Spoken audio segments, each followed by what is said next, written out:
everyone, it's Miss Puck from Mirror Lake. Thanks for joining today. I have a challenge for you today. Are you ready for that? Let's see. All right. I want to see, do you notice a pattern or something that these words might have in common? Let's take a look. The word night, know, right, knowledge, and horses say neigh. Miss Puck, what are you talking about? I want you guys to see, do you see a pattern or notice anything about these words? Take a second to think. What could they all have in common? I'll give you a hint.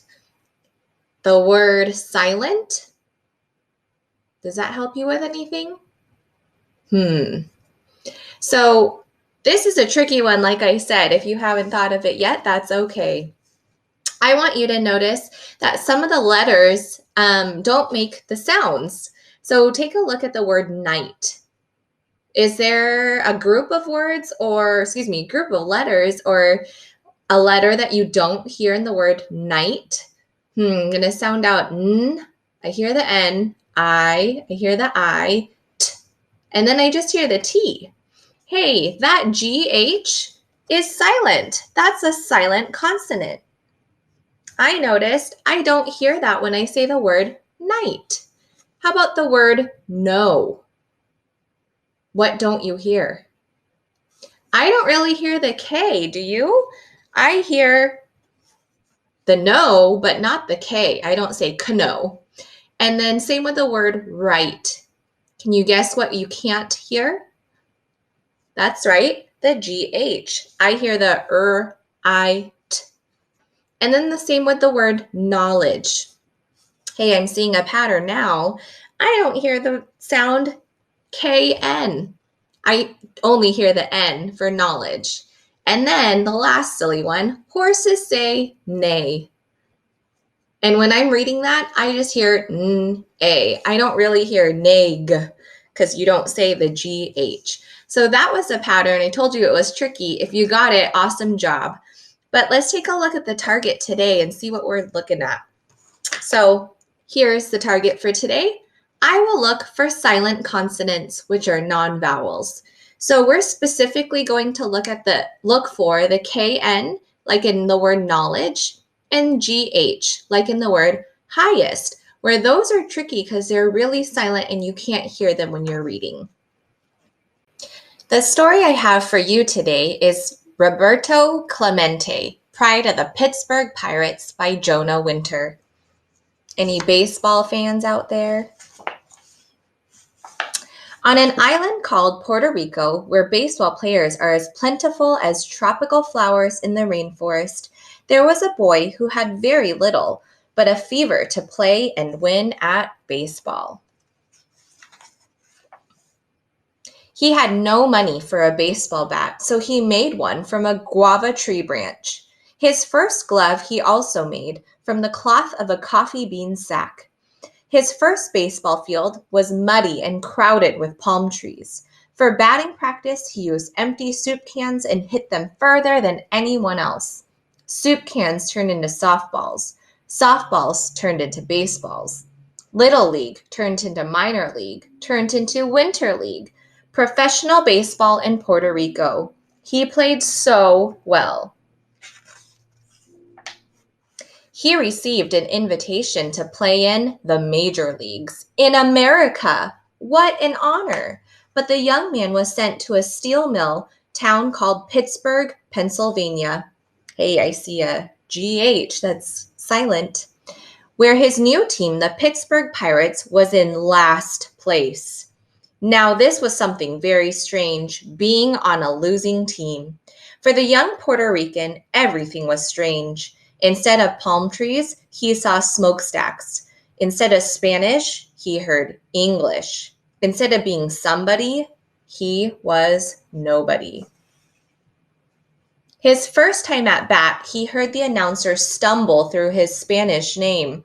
Robert,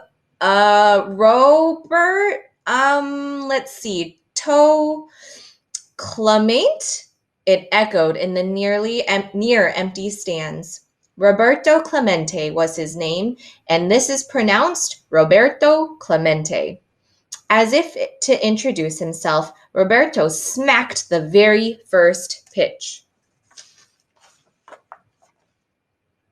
But it went right up in the infield and into the second baseman's glove. Still, Roberto ran like lightning and beat the throw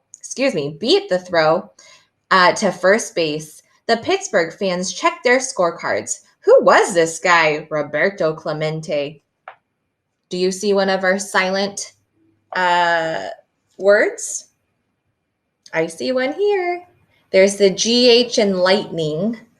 I don't hear the GH, so we're looking for those silent consonants. To his new fans in Pittsburgh, Roberto was like a jolt of electricity. He could score from first base on a single. He could hit line drives, bunts, towering home runs, sacrifice flies, whatever was needed. Once he even scored an inside the park grand slam. Playing right field, he had no equal. He was always leaping, diving, crashing, rolling. Once, trying to catch a pop fly running full speed, he slammed into the right field wall and fell to the ground. Yikes, I bet some of you guys have played sports and fallen. At last, slowly, he lifted his glove. The ball was inside. But it wasn't just how he played. He had style. He was cool. He had this move he did with his neck before each bat, creaking it one way, then the other. Let's try that. I'm doing it myself too. Soon the kids who wanted to be just like Roberto were doing it too, twisting their necks this way and that. Roberto did it to ease the pain he felt from playing his heart out in every game. If you don't try as hard as you can, he said, you are wasting your life. Roberto tried so hard, he helped the last place Pirates make it all the way to the World Series, where they beat the mighty New York Yankees. Hey, noticing GH. I see that silent consonant. I don't think I saw any KNs though yet. Let's keep our eyes peeled for that. After the series, down in the streets of Pittsburgh, Roberto walked alone among his fans who were so busy celebrating, they didn't even notice him. That didn't bother Roberto. He was so happy to feel lost in the crowd of a party he had helped create. But there was something that would have made Roberto's joy a little sweeter. As much as fans loved him, the newspaper writers did not. When Roberto was in such pain he couldn't play, they called him lazy. They mocked his Spanish accent, and when Roberto got angry, the mainly white newsmen called him a Latino hothead. Roberto swore he would be so good he would have to get the respect he deserved. He would become the greatest all-around baseball player there ever was. At home that Christmas, Roberto went back to the same muddy field he'd played on as a boy. In his pocket was a bag full of bottle caps that he emptied into the hands of some kids. They threw him the caps, and he hit each one again and again. When he returned to Pittsburgh come spring, baseballs looked huge, and he clobbered them as never before. That season, he hit .351, the highest batting average in the National League. And still, he did not get the credit he deserved for being so great. It's because I'm black, isn't it? He asked the sneering reporters. It's because I am Puerto Rican. It's because I am proud. It was starting to seem as if Roberto might never be respected in the big world outside of Pittsburgh and Puerto Rico. And then something happened. The year was 1971. The Pirates were in the World Series again, playing against the Baltimore Orioles, who were favored to win. All around America and Puerto Rico, people sat watching on TV as Roberto put on a one-man show, stealing bases, hitting home runs, playing right field with a fire most fans had never seen before. Finally, it could not be denied. Roberto was the greatest all-around baseball player of his time, maybe of all time. The very next year, he did something that few have ever done. During the last game of the season, Roberto walked to the plate, creaked his neck, do that with me again, left to right, dug in his stance, stuck his chin toward the pitcher, and walloped a line drive off the center field wall, his 3,000th hit. Holy moly. The crowd cheered and they wouldn't stop cheering. For many minutes, the players stopped playing, and Roberto stood on second base, amazed how far he had come.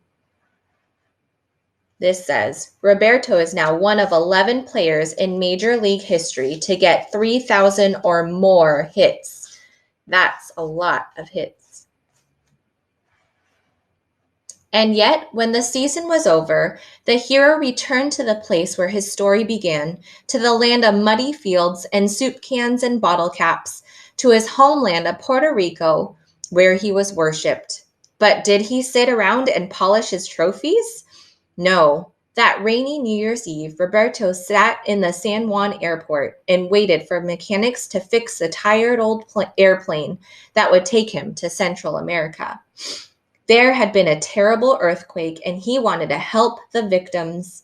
The plane would carry food and supplies that Roberto had paid for. Right before midnight, he boarded. The rain was really coming down. One of the propellers buzzed loudly as the plane took off. The engines failed, and the plane fell into the ocean. I don't think I had a chance to say this is also a literary nonfiction book. So it's written like a story, but this is a true story about Roberto. Just like that, it was over. Roberto was gone. How could his story end this way, so suddenly and with such sadness? The story doesn't end here. When someone like Roberto dies, his spirit lives on in the hearts of all he touched. And Roberto's spirit is still growing. It grows in the bats and gloves and arms and legs of all the Latino baseball players who have flooded into the major leagues. His spirit grows in the charities he started for poor people in Puerto Rico. And his spirit is still growing in Pittsburgh, where people who saw him play tell their children and grandchildren of how he used to sparkle, running, diving, firing game-saving throws from deep right field all the way to home plate, smack, right into the catcher's glove. If you joined us earlier this week, we read about Rosa Parks. I find that Roberto and Rosa all had some things in common. One thing is that they were persevering through hard times. Now, each of them faced different hardships and circumstances and things, obstacles in their way, but they each never gave up and they were doing things for their community, which is very inspiring. Now, if you remember what we do at the end of a story to check, what do? We check for comprehension using SWIBs. But before we do that, I wanted to go back to the target and see if we were able to do some things. I know I get so into the story, sometimes I forget to look for those, the target, but I wrote down a few that I actually thought of as well. So I will look for silent consonants, which are non-vowels. We were focusing on KN, like in knowledge, knit, know. If there's other things you can think of, you could write those down as well. And then also the GH, like in the word highest or fighter or mighty. You don't hear the G, and that makes a silent consonant. So there's a lot of other silent consonants as well, but these were just our main focuses for today. And I know I said we weren't quite looking for that in our book. We could always go back into our story after finishing the whole one. I like to just suggest maybe once you're reading a couple pages to then go back and look for those GH or KN words as you're reading, because sometimes then it's hard to go all the way back and try to remember it. So I want to go back into my story, open that book again, and look for these silent consonants. There's a little tip for you. So now since we finished that, let's do our SWIBs. Do you remember what that stands for? Let's hear it. I hope you said somebody in, wanted, but so. Awesome job.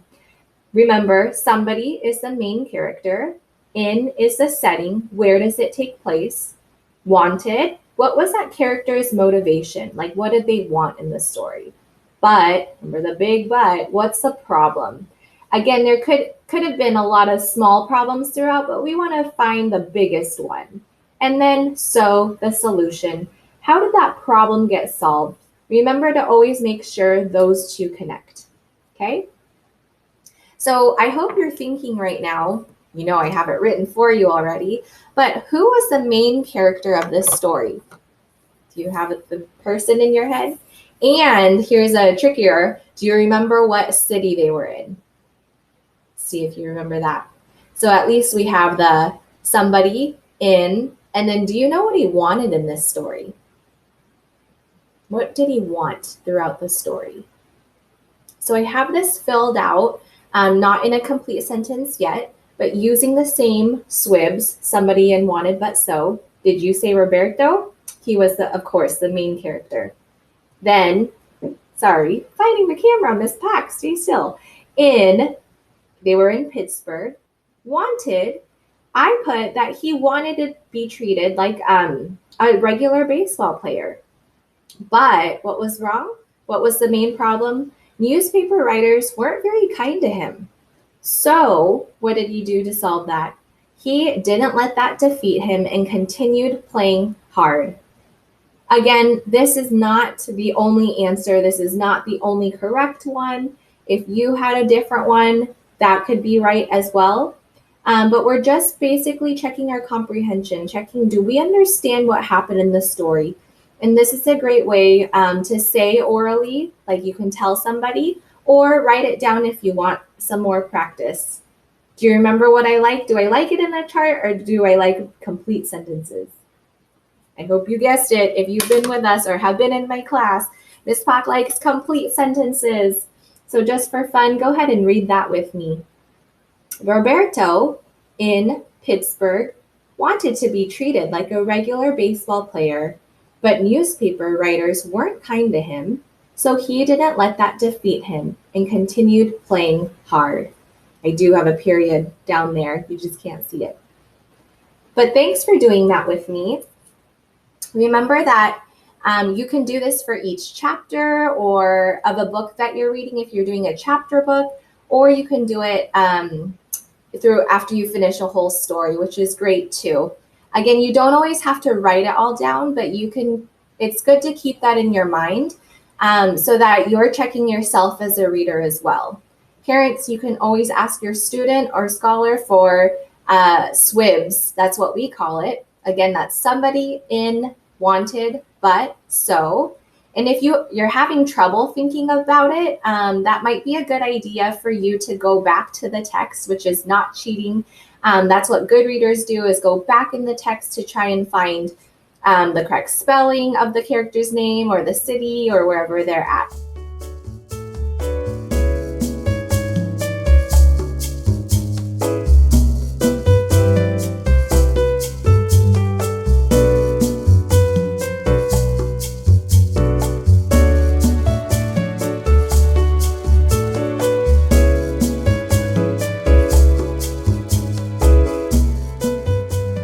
Hey mathematicians, welcome back. Thank you for joining me again today. This is Mrs. Nelson.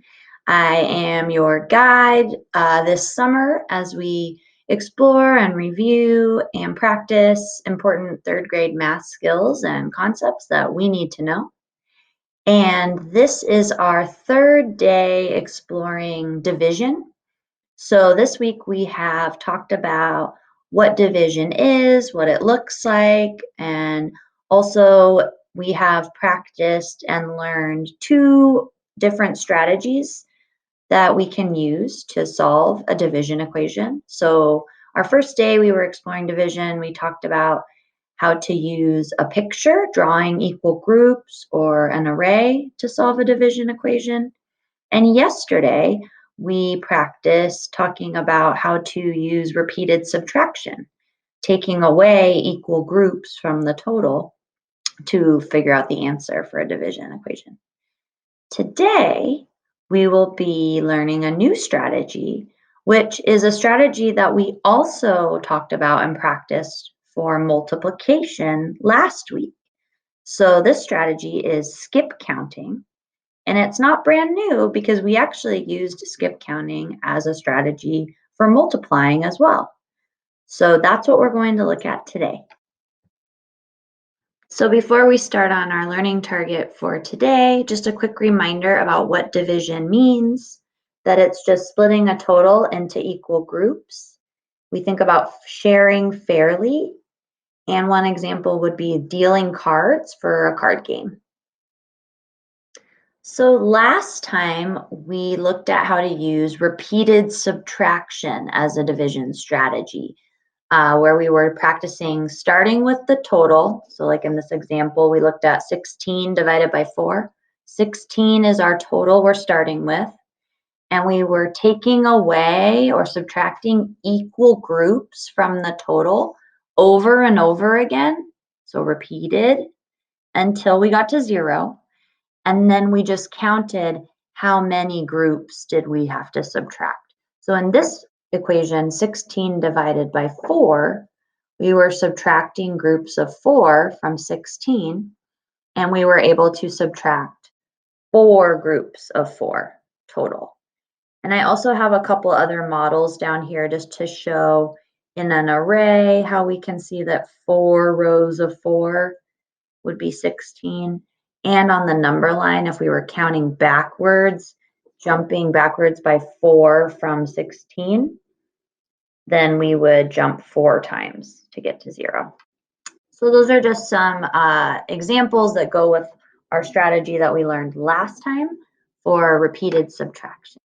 About skip counting as a strategy to do division today.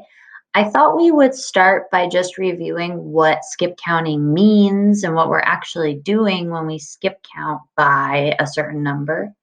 And one great way to practice skip counting and think about it is by looking at a 100 chart.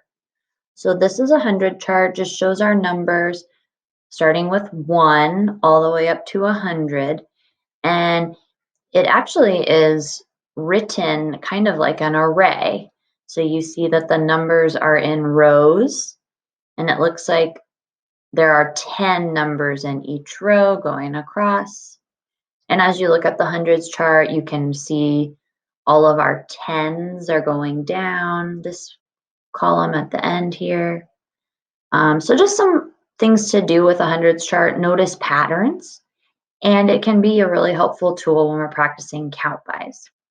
So for example, when we're skip counting or counting by twos or groups of 2, it's like we're saying every other number. So 2, 4, 6, 8, 10, 12, 14, 16, 18, 20, and so on, right? Those are the numbers we say when we skip count by groups of 2. Similarly, there is a pattern when we skip count by 5s, which we talked about last time. I'll use a different color to show counting by 5s here. We'll do pink. So our 5s, right, we always start with the number we're skip counting by, 5. And then when we jump up 5 more, we get to 10. We add 5 more to 10, we get 15, 20, 25, 30, 35, 40, and so on up to 50. And that just is another way to see that pattern that repeats when we count by 5s. In the ones place, we either have a 5 or a 0, and it alternates. So I wanted to show this hundreds chart today just to remind you that when we're skip counting, it really means we're just counting by groups in our head and we're skipping some of the numbers in between. And this is why we can use this strategy for not just multiplication, but also for division. Right. So today, here's our learning target again. We are practicing skip counting as a strategy to solve division problems. And to show that we can do that, we are going to count by equal groups until we get to the total in our division equation. So remember that division problems, we're always starting with a big total and we're splitting it up into smaller equal groups. So we are going to use skip counting and count up until we get to the total. And we're going to keep track of how many groups we counted, either with our fingers or tally marks. And I'll show you how we can do that, or any other way that you want to use to keep track of your skip counting as you're counting by those equal groups. Down below here are some important vocabulary words that we are learning as we explore division. And I went through these last time, so I'm not going to go through each word again, but you can see the definitions and a little picture example next to each important word. Today, really important to just remember when we're solving a division equation, we're looking to find the quotient. And when we're talking about this total that we're dividing or splitting up, we call that the dividend. Our divisor is the number we're dividing by. So those three words at the bottom, I do want to remind you of because those were new last time. And we want to make sure we understand what we call each of those important numbers in our equation. Let's take a look at how to use skip counting to divide, and I will do a little bit of modeling and showing how I can think through a division equation and use skip counting to solve it. But before I show you what I would do, I want to ask you to think about when you look at the equation here on the screen, 25 divided by 5, what number do you think we could skip count by? So just by looking at the numbers in our equation, can you figure out what we can count by groups of? Hopefully you're thinking about that number 5 and that maybe we could count by groups of 5 to figure this out. And if that was your guess, you're absolutely right. For this equation, since that's the divisor, the number we're dividing by, that tells us what we should be counting by, what skip counting groups we're going to count by. So in this case, we're going to count by 5s. So I could do that by writing my 5s as I say them, and then go back and count how many numbers I said. You can also use your fingers, and if you're counting out loud, you can keep track as you're counting and saying those groups. So I'm going to demonstrate that way first. So if you watch me in the screen here, I'm going to count by 5s using my fingers, and I'm going to stop when I get to 25. So we always start with the number that we're skip counting by, 5. So I will say 5, 10, 15, 20, 25. And that's where I stop because that is the total that we're dividing by. So I counted 5 groups of 5. And that's how I know my answer. That was how I kept track of how many groups of 5 I counted with my fingers. I could have done the same thing by drawing tally marks. So again, counting out loud, I could have just done 5, 10, 15, 20, 25, and kept track of my 5s that way. And I would see that I did say 5 groups of 5. And then as I said before, it's also okay to just write those numbers as we say them. So 5, 10, and I like to put commas in between, 15, 20, and then stopping at 25. And I see that I have 1, 2, 3, 4, 5 groups of 5. So there's our answer again, 25 divided by 5. Using skip counting by 5s, we figured out that we would have 5 5s.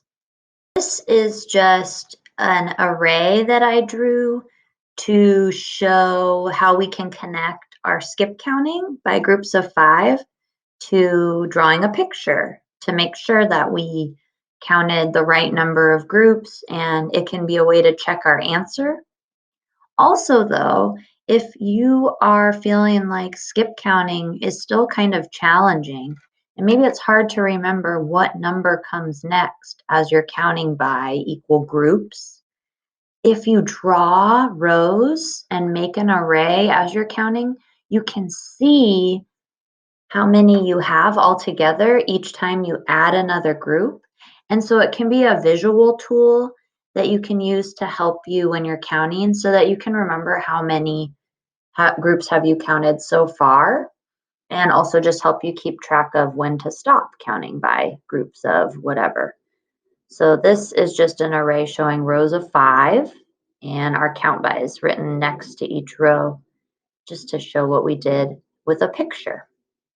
Chance to watch me think through that last example of using skip counting by 5s to figure out 25 divided by 5, it's your turn to try solving this equation using skip counting by some number to figure out what 14 divided by 2 is equal to. So up here on our success criteria, just take a look because I was reminding of the different ways that you could keep track of how many groups you're counting by. So you can use your fingers to keep track.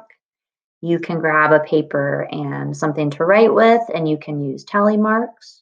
Or you could draw equal groups or rows as you're counting. Or if you have another strategy or another way that helps you keep count of your groups, that's okay too. You do what works best for you. And I'll give you a moment to work this out, and then we'll come back and look at the answer together. Hopefully you had a chance to try skip counting to solve this equation, 14 divided by 2. And now let's reveal the answer. So on the whiteboard here, I have an example of how you could have solved this. So the question says, did you skip count by groups of 2, or did you count by 2s? If so, great job. Hopefully you remembered that you can use that divisor, that number that we're splitting our total into, to give you a clue to what you should be counting by. So in this example, we can count by groups of 2 until we get to 14, which was the total we're dividing. And then we can count how many groups of 2 that we had to say. And it looks like we had 1, 2, 3, 4, 5, 6, 7 2s that we skip counted. Just to make sure, I can check myself with an array and draw rows of 2 until I get to 14, 12, 14, and then I can check and make sure that that is 7 rows of 2. So 1, 2, 3, 4, 5, 6, 7. And that should be the answer to 14 divided by 2. So check your work, see how you did, and don't feel bad if you made a mistake. Remember, part of math and getting better at math is making mistakes so that we can learn from them. So take a look at the whiteboard to check your own work and think about how you can use skip counting as a strategy for division. Nice job. Before we wrap up for today and I show you some more division equations you can practice on your own using skip counting to solve, I wanted to just point out this model that I forgot to mention that you could also use when you're skip counting to solve division problems, and that's our number line. And so if I wanted to use a number line to skip count by twos to solve this equation here, I would start at 0 and then jumping by 2 each time or adding 2 each time until I get up to 14. So that's just another model, picture, tool that we can use to show those skip counting groups and think about how we can skip count to solve a division problem. There are some division equations that you can try solving on your own for more practice. And remember, the strategy we learned today was skip counting. So I'm hoping that you use that strategy and practice skip counting by groups to solve these. But you can also use the other strategies that we've practiced this week, drawing equal groups or an array. You can also use repeated subtraction if you want to practice that strategy some more. But please do give skip counting a try. And one thing I did on these example problems is starred next to the ones that have divisors that you might not have as much practice with counting by. As I've said before, I feel like most of us probably feel comfortable counting by twos and fives, but some of our other numbers we might not be as confident with counting by groups of. So going back to that hundreds chart that I showed earlier, this is a great tool for getting more comfortable with counting by some of those other numbers, like tens. So if you wanted to count by tens, you can see all of your tens here going down, 10, 20, 30, 40, 50, and so on.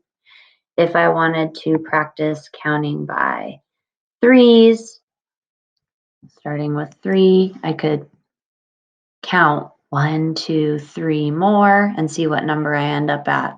1, 2, 3 more, and practice getting familiar with some of those other numbers we would say if we were skip counting by groups of threes, tens, and so on. So please give these problems a try. Do some extra practice on your own. All right, that was all for today. Thank you so much again for joining me, my friends. I appreciate you taking the time to do this math practice and exploration with me. And tomorrow will be our last day exploring division, and we'll be taking some of those strategies that I taught you this week and applying them by using one or more of those strategies to solve some word problems about real life situations where we might use division, like sharing a plate of cookies with some friends. Can't wait to see you next time.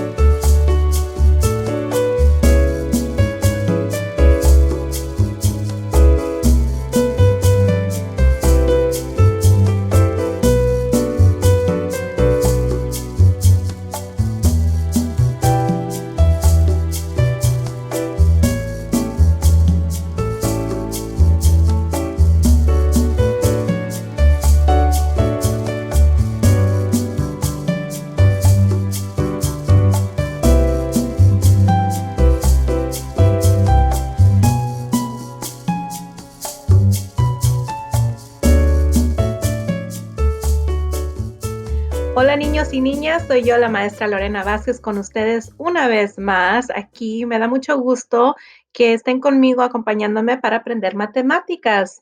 Como pueden recordar, empezamos esta semana a aprender sobre la división, que es la operación inversa de la multiplicación. Entonces, hoy vamos a continuar con la siguiente estrategia de división. ¿Están listos? Tomen su lápiz, cuaderno, pizarra, marcador y vamos a comenzar. Bueno, si recuerdan, ayer estuvimos practicando cómo dividir compartiendo en grupos iguales y dijimos que compartir debería de ser justo. Entonces, la palabra clave de ayer era equitativamente. Y eso quiere decir que estamos compartiendo la misma cantidad a cada parte o a cada grupo. Y si recuerdan, ¿cuánto vamos a repartir? Eso está determinado por el dividendo. Entonces, nuevas palabras que estamos aprendiendo esta semana y el dividendo simplemente es el total. Así que vamos a comenzar porque como que recuerdo que les dejé encargado algo de práctica, porque como bien saben, la práctica hace el maestro. Entonces, aquí tenemos el ejemplo de ayer. En grupos iguales vamos a compartir, así que la estrategia es grupos iguales. 12 dividido por 4 igual a. Yo ya comencé esta práctica aquí haciendo los 4 grupos iguales o el divisor dibujado aquí. Y en esta ocasión elegí carritos de carreras de juguetes. Vamos a ver, entonces el total, nuestro dividendo es 12. Y tenemos que repartirlo equitativamente en partes iguales a cada grupo. Entonces empecé con estos 4, 1, 2, 3, 4 y seguimos dando de uno en uno, en uno, en uno hasta llegar hasta el total, hasta nuestro dividendo. Así que van 4, vamos a ver, 5, 6, 7, 8. No podemos terminar porque llevo 8 carritos y necesito llegar a 12. 9, 10, 11, 12. Entonces, nuestro dividendo es 12, ahí podemos detenernos. ¿Cuántos carritos hay en cada grupo? O sea, ¿cuánto es 12 dividido en 4? Si pueden ver aquí, 1, 2, 3, 1, 2, 3, 1, 2, 3, 1, 2, 3. Repartimos el dividendo equitativamente, así que la respuesta de este problema es 3. 3. 12 dividido por 4 es 3. Muy bien. Vamos a ver el siguiente ejemplo que les di. 24 dividido por 4. Y aquí les dije que no les iba a ayudar ni con los grupos, pero si se fijaron bien, el divisor es el mismo. Los grupos son iguales, 4. Así que voy a hacer este como si estuviéramos en una clase donde no hay mucho tiempo. 1, 2, 3, 4. Se pueden fijar que no me estoy enfocando en que sea perfecto mi círculo ni nada de eso porque no hay tanto tiempo para eso. Y como ya tengo aquí unos borradores y siempre usamos eso en clase, vamos a usar los borradores. Pero ahora fíjense, tenemos 24, nuestro dividendo es 24. Antes el dividendo era 12, ahora tenemos el doble, Así que vamos a empezar. Ok, 1, 2, 3, 4, 5, 6, 7, 8. ¿Ya llegamos a 24? No. Y me estoy dando cuenta que me estoy tardando muchísimo tiempo. Entonces, 8, voy a usar puntos para contar. 9, 10, 11, 12, 13, 14, 15, 16. ¿He llegado a 24? Aún no. Y se dan cuenta que voy en la misma orden para no confundirme. 17, 18, 19, 20. ¿Terminé? No, me faltan 4 más. 21, 22, 23 y 24. Ahora sí, tengo 1, 2, 3, 4 grupos iguales y en cada grupo he puesto o borradores y me cansé o puntitos hasta llegar a 24 nuestro dividendo. Entonces vamos a ver cuál es nuestra respuesta. Muy bien, contemos. 1, 2, 3, 4, 5, 6. 1, 2, 3, 4, 5, 6. Y en este caso, la respuesta de 24 dividido en 4 son 6. Muy bien. Y recuerdan, ayer les hice una pregunta. Les dije, ¿qué notan en la respuesta entre los dos dividendos? Ajá. Aquí tenemos 6 y aquí tenemos 3. ¿Notan por qué o notan una relación? Si ustedes dijeron que el dividendo se duplicó o se hizo el doble y también el cociente, la respuesta también se hizo el doble de 3 es 6, tienen la razón. Qué curioso cómo están relacionadas las matemáticas, ¿verdad? Así que vamos a continuar con la lección del día de hoy. Niños y niñas, hoy nuestra meta es, estoy aprendiendo a dividir utilizando una matriz. Nuestra meta dice, puedo usar el divisor para repartir objetos en columnas y filas. Divisor. He estado mencionando esa palabra, pero hoy esa va a ser nuestra palabra del día.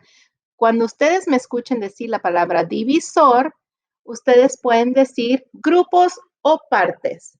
Entonces vamos a practicar. Divisor. Divisor. Grupos o partes. Muy bien, grupos o partes. Así que saquen su lápiz y papel si no lo han hecho aún, pizarra con marcador y vamos a continuar. Pequeño repaso, las 4 maneras de representar la división, muy similar a la multiplicación, sustracción repetida, que ya la estudiamos, grupos iguales, y hoy nos enfocaremos en esta matriz. Y hay un pequeño cambio con la multiplicación. Vamos a ver. Entonces, a ver, en multiplicación, las columnas representaban era la respuesta, ¿verdad? Era la cantidad. Aquí las columnas son los grupos. Las columnas representan el divisor. Muy bien, los grupos o las partes. Y las filas nos dice qué cantidad repartimos en cada grupo. ¿Está muy bien? Vamos a practicar con este primer problema. Tenemos un dividendo de 14, nuestro total. Y lo estamos dividiendo entre el divisor de 7.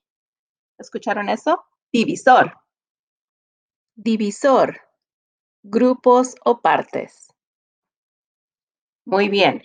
Entonces tenemos que hacer 7 grupos iguales y tenemos que averiguar cuál es el cociente, qué cantidad hay en cada grupo. Así que nuestra primera estrategia con una matriz es hacer los grupos. Practiquemos. Necesitamos 7. Aquí va el primero, 2, el segundo, 3, el tercero, 4, el cuarto, 5, el quinto, 6, el sexto y 7, el séptimo. 7 grupos, el séptimo grupo. Ahora, tenemos que empezar a contar de acuerdo al dividendo. Eso no cambia, ya sea que estemos haciendo grupos iguales o una matriz.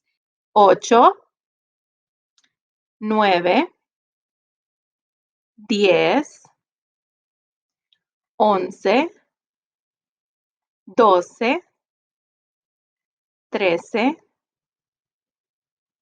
y 14. Niños y niñas, ahí me voy a detener porque no puedo tener más pelotas de fútbol que lo que dice el total o el dividendo. ¿Está bien? Así que vamos a ver cuántas pelotas de fútbol cabe en cada grupo del divisor. Divisor, grupos o partes. Muy bien. Ahora a contar, ¿cuántas hay en cada grupo? 1, 2. 1, 2. 1, 2. 1, 2. 1, 2. 1, 2. 1, 2. Niños y niñas, parece que hicimos nuestro trabajo correctamente porque cada columna tiene 2 pelotas de fútbol. Entonces, nuestro cociente en este caso viene siendo 2. 7 grupos 14 pelotas de fútbol divididas en 7 grupos iguales o equitativos da igual a 2. El cociente, la respuesta es 2. Vamos a ver el siguiente ejemplo. 15 dividido en 5 o 15 dividido por 5. Ahora, en este caso, el divisor, grupos o partes, es 5. Y yo ya empecé a poner las 5 columnas aquí. 1, 2, 3, 4, 5. Ahora tenemos que continuar hasta llegar a nuestro total, que ya sabemos que es 15. Este es nuestro total. So, no podemos pasarnos de 15, pero tenemos que llegar hasta esa cantidad. Así que vamos. 5, 6, 7, 8, 9, 10. ¿Me detengo ahí? ¿He terminado? No, no he terminado porque no he llegado hasta 15. Y quiero que pongan mucha atención porque en este tipo de problemas, el error más común que se hace es que no se están alineando rectamente las columnas ni las filas y todo se va desordenando. Entonces, fíjense que estoy tomando el cuidado de ordenar todo muy bien en las filas. Este está directamente debajo de este y este está encima de este y están en una fila. Así que como son 10 helados de chocolate aquí y yo necesito 15, voy a agregar más. 11, 12, 13. Niños y niñas, ¿saben lo que pasa? En veces nos distraemos y perdemos el conteo y no sabemos. Si eso te pasa a ti, por favor, comienza de nuevo. 1, 2, 3, 4, 5, 6, 7, 8, 9, 10, 11, 12, 13. Todavía no llego a 15, 14 y 15. Entonces, ahora podemos identificar cuántos helados le toca a cada columna o a cada grupo de acuerdo al divisor. Divisor, grupos o partes. Exacto, los grupos o las partes. Así que vamos a contar con ello. Muy bien. Aquí está el primero. 1, recuerdan, necesitamos 5. 2, y es una manera excelente de verificar nuestro trabajo, que lo hayamos hecho muy bien.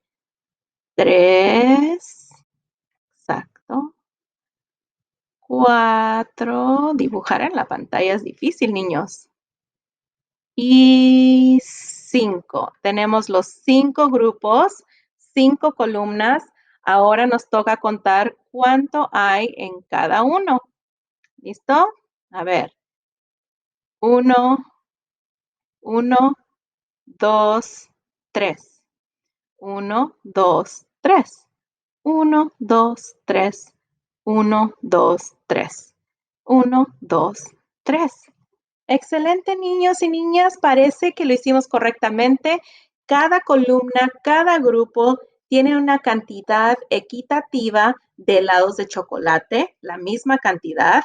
Entonces, eso es lo primero que tenemos que ver porque para dividir, así como para multiplicar, las cantidades tienen que ser iguales en cada grupo. Si no, no lo estamos haciendo correctamente. Y en este caso, 15 dividido por 5 son 3. Ahora, yo les dije que íbamos a ver la diferencia entre la relación entre multiplicación y división. Vamos a tomar este ejemplo. 15 dividido por 5. En multiplicación, las columnas no eran los grupos, sino que eran la cantidad en el grupo. Y las filas no eran la cantidad, sino que eran los grupos. Como división es la operación inversa o opuesta de multiplicación, esos dos trabajos o partes están volteados. Pero más adelante vamos a aprender cómo podemos cambiar este dibujo y obtener la misma respuesta cuando estemos dividiendo. No se lo pierdan. Vamos a ver. Ok. Como es de costumbre, hoy estuvimos aprendiendo sobre cómo dividir utilizando una matriz. Y sabemos que lo más importante de una matriz son las filas y las columnas que van verticales. Las filas y las columnas. Entonces, también otra parte muy importante de una matriz cuando estamos dividiendo es el divisor. Divisor, grupos o partes. Sí, quiere decir que los grupos o las partes donde vamos a repartir los objetos está determinado por el divisor. ¡Ja! Muy bien. Vamos a repartir los objetos equitativamente o iguales partes a cada grupo para poder dividir correctamente. Así que para mañana les encargo que practiquen, porque como les dije anteriormente, la práctica hace el maestro. Quiero que hagan este ejemplo. 9 dividido en 3. El divisor es 3. Muy bien. Quiere decir que va a haber 3 grupos, 3 columnas. ¿Y cuántas pelotas de fútbol o puntitos o tachitas, como ustedes quieren representarlo, se necesita para encontrar la respuesta? 9 dividido por 3. Y si quieren un reto para hacer con sus seres queridos, pueden intentar este. 16, que es nuestro dividendo, el total, dividido por 4. Así que, ¿cuál será la respuesta? El día de mañana nos enteraremos. Bueno, niños y niñas, hemos llegado al final de nuestro día juntos. Hoy aprendemos a dividir utilizando una matriz y aprendimos que las filas y las columnas tienen un papel inverso al de la multiplicación. Y usamos el divisor, grupos o partes, para repartir los objetos en columnas y filas. El día de mañana vamos a terminar esta semana aprendiendo a dividir con una ecuación, igual como lo hicimos en multiplicación. Espero tengan una linda tarde. Gracias por acompañarme el día de hoy.